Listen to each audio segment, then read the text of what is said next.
मसान के माध्यम से वशीकरण। वशीकरण तो कई सारे होते हैं, लेकिन आप मसान के माध्यम से वशीकरण कैसे करते हैं? मसान के माध्यम से वशीकरण। आप मसान के माध्यम से सामने वाले व्यक्ति को अपने बस में करने की विधि जो आपको हम देने जा रहे हैं, ये विधि बहुत ही अचूक विधि है। इस विधि से अगर आप करते हैं तो सामने वाला जो व्यक्ति है जिस पर आप वशीकरण विद्या का प्रयोग कर रहे हैं, वह हर हाल में वशीभूत होगा। और इसमें मसान की राख का प्रयोग होता है। मसान की जो राख होती है, शमशान भूमि में मुर्दे की राख होती है, उसका प्रयोग होता है।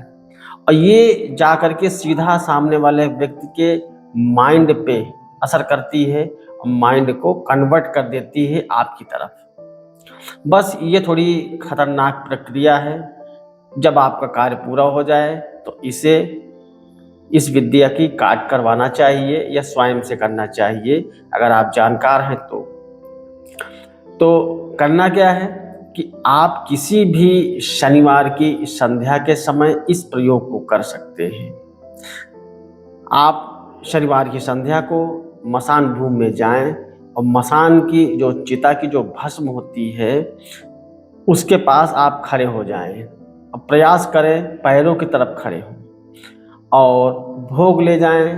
भोग में नींबू और शराब, लौंग, कपूर, पुष्प और मीठा, यह सामग्री आप लेकर के जाएं।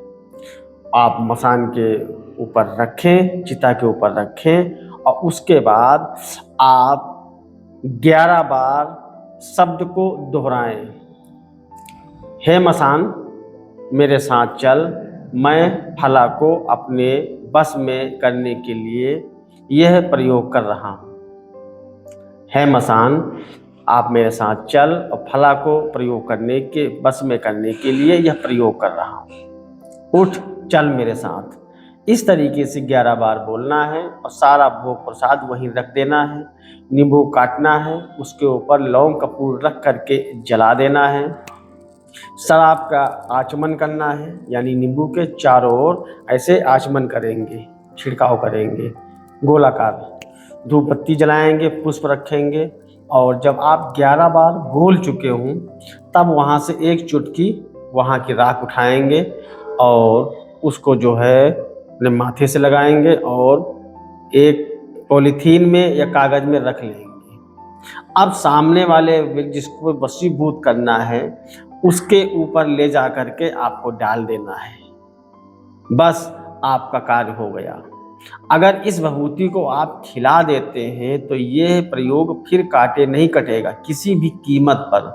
आपको 6 महीने साल भर के अंदर इसे आपको कटवाना पड़ेगा किसी तांत्रिक से या स्वयं से, अन्यथा ये आपके माइंड में घर कर जाएगा। जिसके ऊपर प्रयोग करेंगे ब्लड में उतर जाएगा, फिर वह व्यक्ति कभी भी सही नहीं होगा। तो इसलिए इस प्रयोग को बहुत ही सोच समझ के करें। और आगे जो हम आपको वशीकरण विद्या का प्रयोग बताएंगे नेक्स्ट में, वो मोहिनी होगी। अब मोहिनी में ज़्यादातर कामाख्या का और प्रयोग होता है, हनुमान का प्रयोग होता है, नरसिंहवीर का प्रयोग होता है। मोहिनी विद्या के अंतर्गत कई सारी शक्तियों का प्रयोग होता है, भैरव का भी प्रयोग होता है और लोना का भी प्रयोग होता है। तो कई सारी मोहिनी विद्या हैं और जिस किसी साधक को मोहिनी विद्या को सिद्ध करना है, दूर से प्रयोग करने के लिए या पास से प्रयोग करने के लिए, तो उस अनुष्ठान को अगर लेना चाहता है तो ले करके स्वयं से अपने घर में भी सिद्ध कर सकता है।